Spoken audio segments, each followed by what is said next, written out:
喂，大家好，我係 Max，今日同大家見面啦，好開心。今日嘅影片呢係關於點解咁多中國人呢會選擇嚟馬來西亞居住呢？希望呢個影片能夠提供多少嘅意見，仲有點解啲中國遊客、中國人會選擇逗留喺馬來西亞呢？記得喺呢個影片開始之前，能夠得到大家嘅支持，點讚、訂閱、分享下我嘅頻道啦，多謝晒！點解咁多中國人呢中意嚟馬來西亞旅遊啦、讀書咧，甚至乎申請 MM2K 啦？其實原因好簡單，因為馬來西亞成本低，比中國一線城市平得好多，住得舒服，食得開心，再加上華人嘅社區遍佈全國，講廣東話、普通話都有人明，語言冇障礙，適應好快。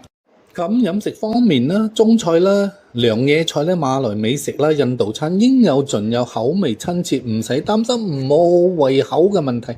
文化上，馬來西亞華人保留咗好多傳統嘅節日同價值觀，令人好有歸屬感啊！教育方面啦，國際學校啦，多元化嘅選擇啦，英文環境對下一代嘅學習好有幫助。最重要係馬來西亞對中國人免簽證啊！旅遊啦同長期居留方面又安心啦，真係唔誇張，可以話中國人嘅第二個家。咦，大家好啊，我係阿 Max，今日咧想同大家分享下，有一對父母咧特登從廣東啊佛山飛過嚟吉隆坡嚟呢度同佢個仔啊一齊嚟慶祝農曆新年啊！佢哋係第一次嚟馬來西亞嘅老人家，所以我哋亦期待佢哋睇下佢哋啲老人家喺馬來西亞有咩感受呢？大家好，我係俊豪。今日想同大家分享下，我父母特登由廣東佛山飛過嚟吉隆坡，同我一齊過年。佢哋兩位老人家係第一次嚟馬來西亞。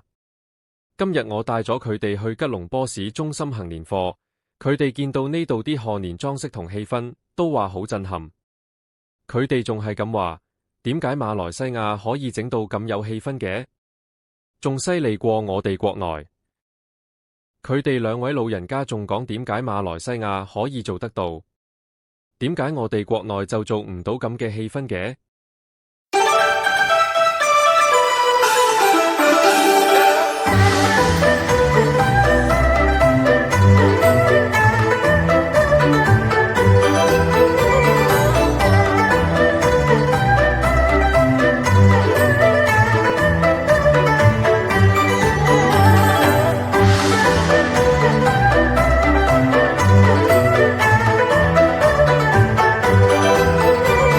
真係估唔到啊！而家先係1月頭，但係吉隆坡呢度嘅新年氣氛竟然仲勁過國內。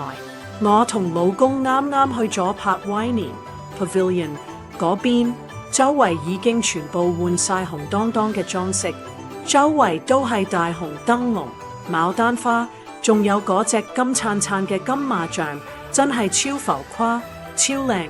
最震撼係我哋行下街，竟然已經有醒獅表演，啲鑼鼓聲震天咁滯。明明農曆新年下個月先到，但係喺吉隆坡，我覺得好似聽日就過年咁啊！我嘅父親感嘆地真係估唔到，喺吉隆坡呢度行兩步就聽到有人講廣東話，呢種親切感竟然可以喺異地重新揾返。我嘅父親神情變得複雜，睇住呢度嘅招牌、茶室，仲有啲老人家講緊嘅古老俚語，佢心入面其實好震撼。喺內地，好多我哋細個見慣見熟嘅嶺南文化，好似慢慢消失緊，甚至被遺忘。而家喺中國，政府唔鼓勵公開使用方言，學校教育亦都長期以普通話為主，小朋友由細到大都係講普通話。慢慢已經唔識，甚至唔再講廣東話。某程度上，呢一種變化，其實都可以話係另一場無聲嘅文化革命。但係喺馬來西亞，呢啲嶺南文化嘅火種反而保存得咁好，仲繼續發揚光大。我嘅父親眼神變得失落，身為一個廣東人，見到自己嘅文化喺第二度咁繁榮，我當然會開心。但係，點解我哋自己嘅根源地反而守唔住呢份味道？見到他鄉做得比故鄉更好，心入面真係有一種講唔出口嘅傷感同無奈。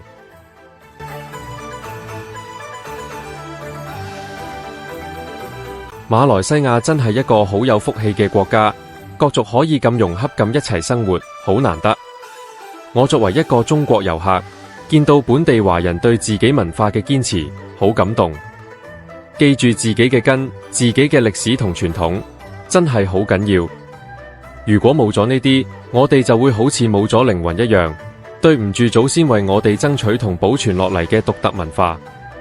希望你哋繼續自豪咁傳承落去，加油！同意定唔同意呢？請喺個留言區嗰度分享下你嘅意見啦，多謝晒！今日嘅影片就到此為止啦，我哋喺下一個影片再見面啦，記得訂閱、點讚、分享下我小弟阿偉傑嘅頻道啦，多謝晒！